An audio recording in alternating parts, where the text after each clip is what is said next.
Now, Mondays are for motivation. And joining us to talk about the power of using your choice is Matthew Watchman. He's a heart coach and intimacy teacher.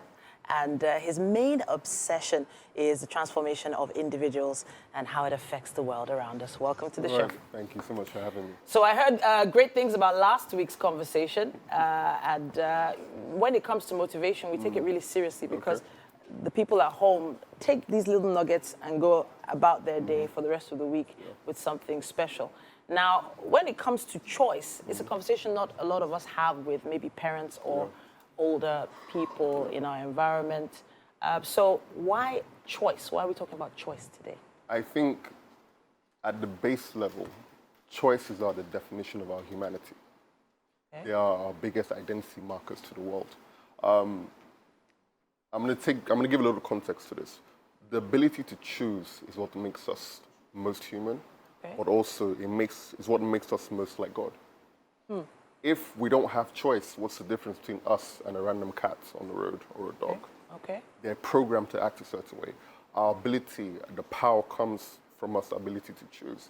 The average person makes about 35,000 choices a day.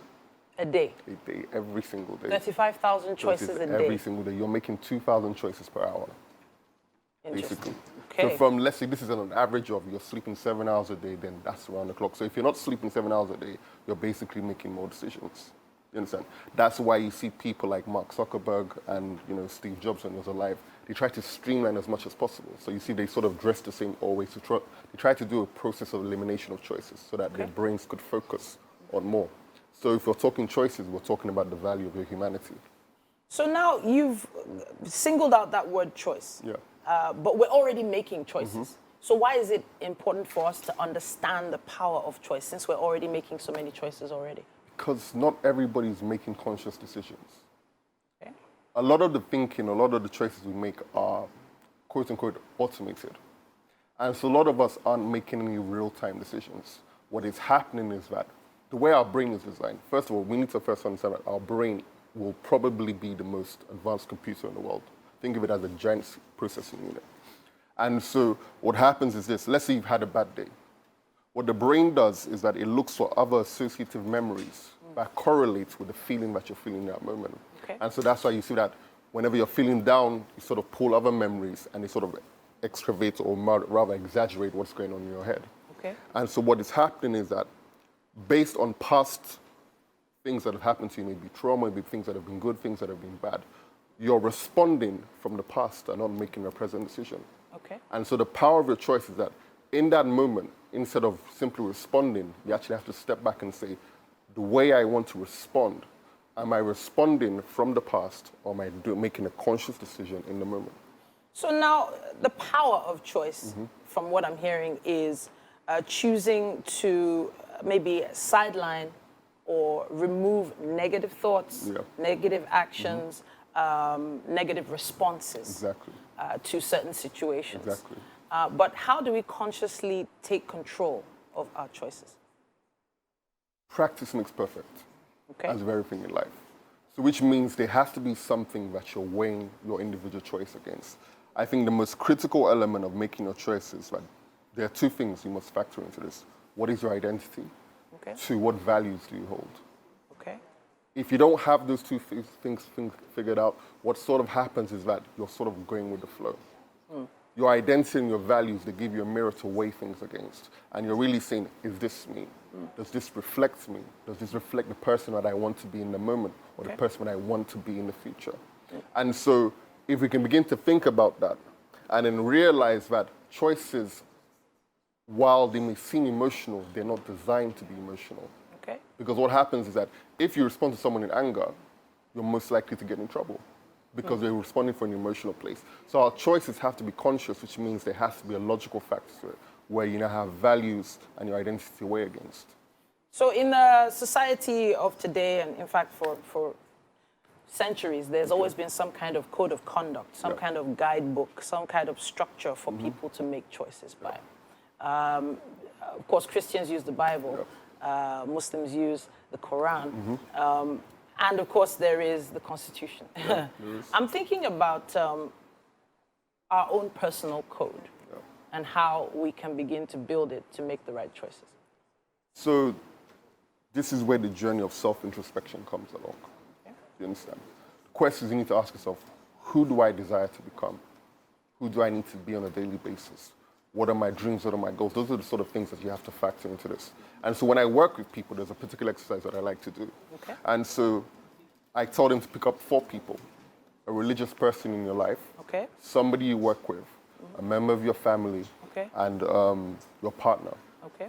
And 60 years from now, imagine they're celebrating your life. Okay. What are the things that you'd like them to say about you? Okay. When we put that in perspective, it's something called future casting, where you're looking at your ideal future.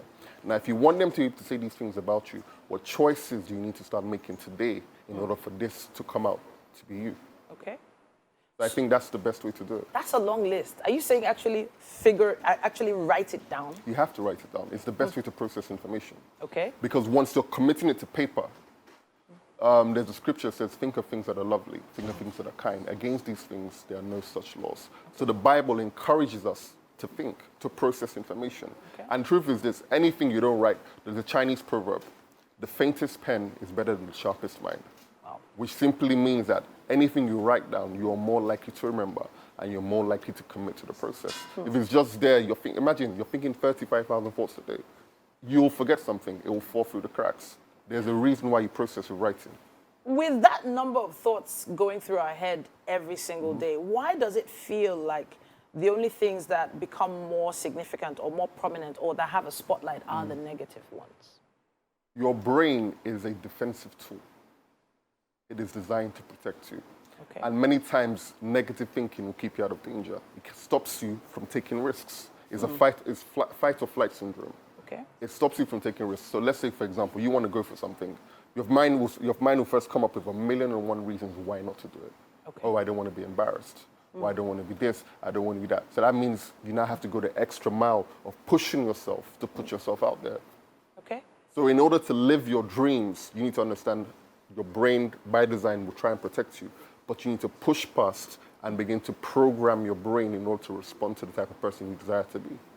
All right, so when I first of all saw the topic, the power of choice, the first thing that came to my head was the political situation in the country, and making choices that will affect the future, going outside my immediate unit. Have you ever had this conversation with anyone before? Funny enough, I had a conversation this morning when I was driving down. Okay. I was in a taxi this morning, and he was complaining about our leaders. But what I needed him to understand was our leaders are a reflection of the people. Okay. That's the first thing people need to understand. We have this thing in Nigeria, it's called work job, where I work, job.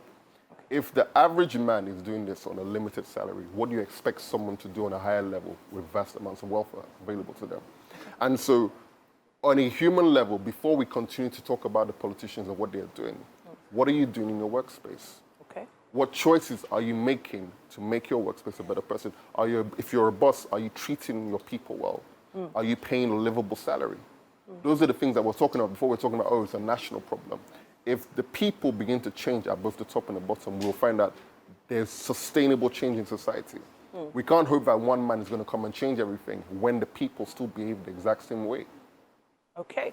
So now we've gone all the way to the top. We've hit a place where you're in a position of power or control, and your choices now determine the lives and livelihoods of people beneath you.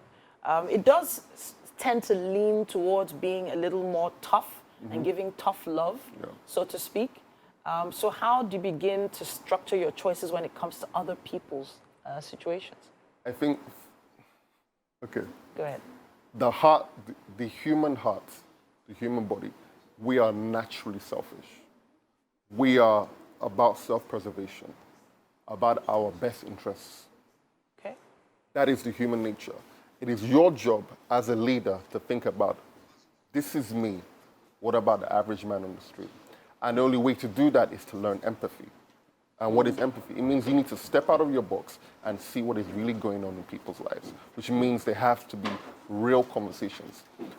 Assumptions do not get things done, because what is happening is that you're working at a level called semantic noise, where you're speaking or you're doing things at the level of ahead of your audience.